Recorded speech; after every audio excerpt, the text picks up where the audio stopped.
The Night Springs expansion for Alan Wake 2 is here, and overall, I enjoyed it. It is rather short. Each episode can be completed in under an hour, and two of these episodes will more than likely leave you wanting more. In this video, I'm going to do a personal ranking of these episodes as I enjoyed all of them, and I'm going to rank these from good to great. I'll do my best to avoid spoilers, but because of the length of these episodes, that may be difficult. Let's dive right in. Episode 1, Number 1 Fan, revolves around Rose Marigold, everyone's favorite waitress from the Oh Dear Diner, as she is tasked with saving Alan from his misguided twin brother.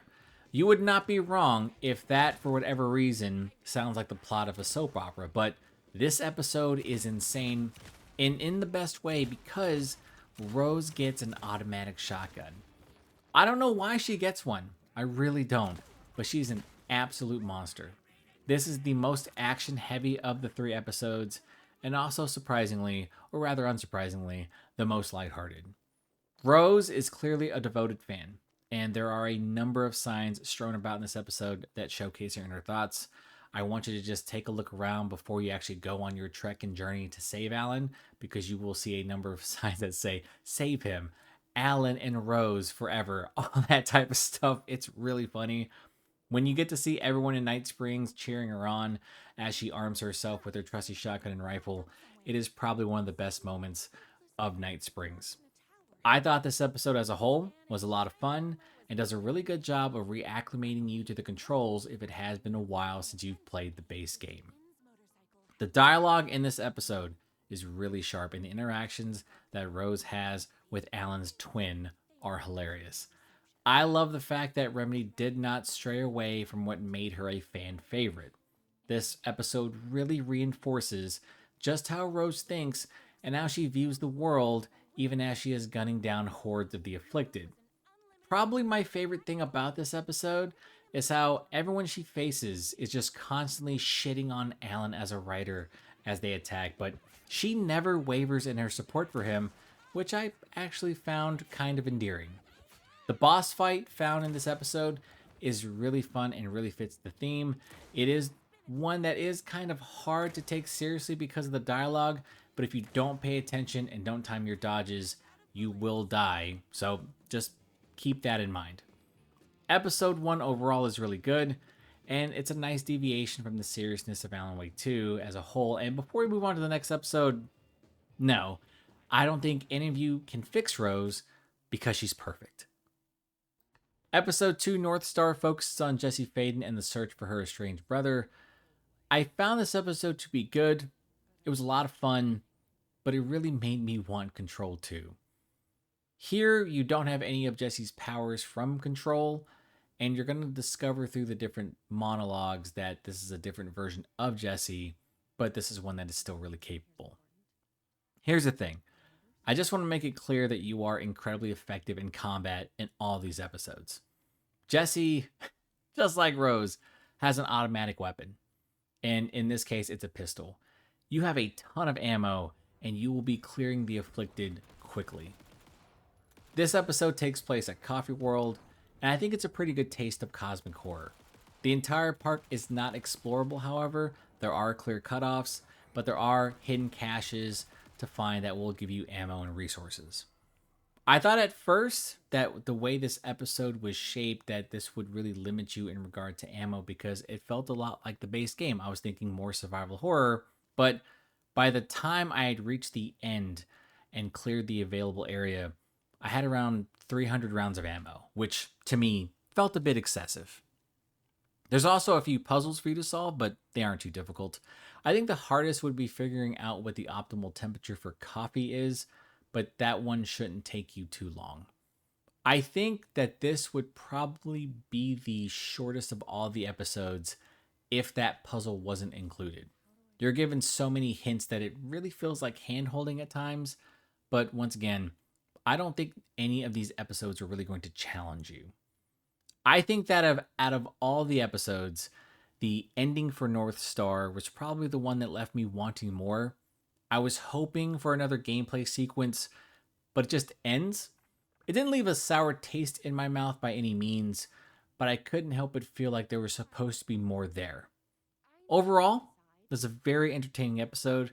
It was great to see Jesse again, and I can't wait until Control 2.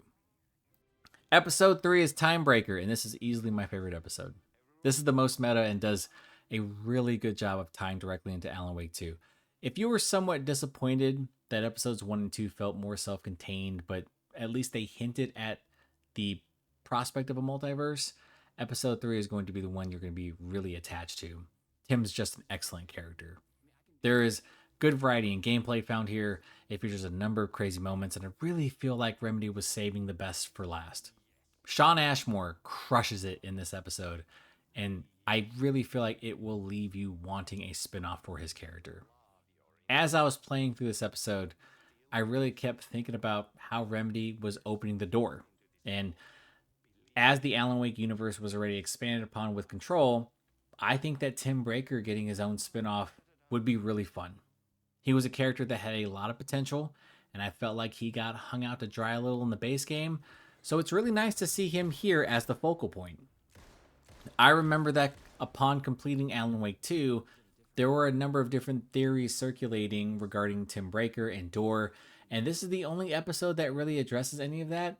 So it's really cool because the emphasis on the multiverse is hinted at a lot in the base game, and this episode really does a good job of putting all of those pieces together. Seeing everything unfold through the eyes of Tim was really well done, and there are just so many different open threads created by this episode. Remedy really tries to throw a number of different curveballs at the player here, and I'm not going to lie when I say that I thought the episode was over once it started to play out like a comic book.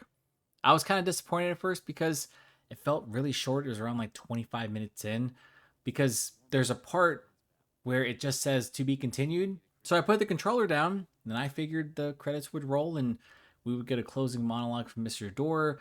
We would hear the kick-ass theme song for Night Springs, and that would be it. But it did not end. The most compelling part of this episode is its ending, and it really tries to reinforce where all the doors ultimately lead to. I thought that this episode was fantastic, and it really made up for the abrupt ending found in episode 2. This is just my opinion, of course. You can let me know in the comments what your favorite episode is and why, but for myself, I really feel like Timebreaker was fantastic. I really feel like the Night Springs expansion was a nice way to tie together loose ends and lay new threads down for the community to theorize about and get excited over. And for that, I applaud Remedy for doing that. It was also really cool to see a bunch of side characters and also characters not associated directly with the Alan Wake games show up. Jessie is in Control. Yes, there is an AWE expansion, but she's not a key character here, but it is cool to see her now because we get to see all these different connections. Now, when it comes to Rose, I really don't know what role she's going to play in the future, if any. But I do think that as a character, it was fun to see how she viewed the world, even if it was incredibly delusional and disturbing sometimes. But I would love to see her come back as a supporting character. Unfortunately, out of all the characters found here, I don't know if you can create a full game revolving around Rose. Now, that's probably just me lacking that type of imagination with this character. But I will say, there are a lot of things Remedy could do with this character. The one for me is seeing what she would be like if her overall view of Alan was broken. Like, imagine Alan breaking through her delusions. I think, honestly, if she gets afflicted by the Dark Place, she would be like one of the best boss fights in Alan Wake. I really do. I don't think it's going to happen, though, because her character really fits well into the quirky aesthetic of the Alan Wake universe. And I don't think any of us really want to see Rose broken as a character. But listen, this is something I have wondered about, especially when I was playing through Alan Wake 2. Like, it would be kind of cool if she was a boss, but that's just me. As it relates to Jessie, seeing this version of her was interesting.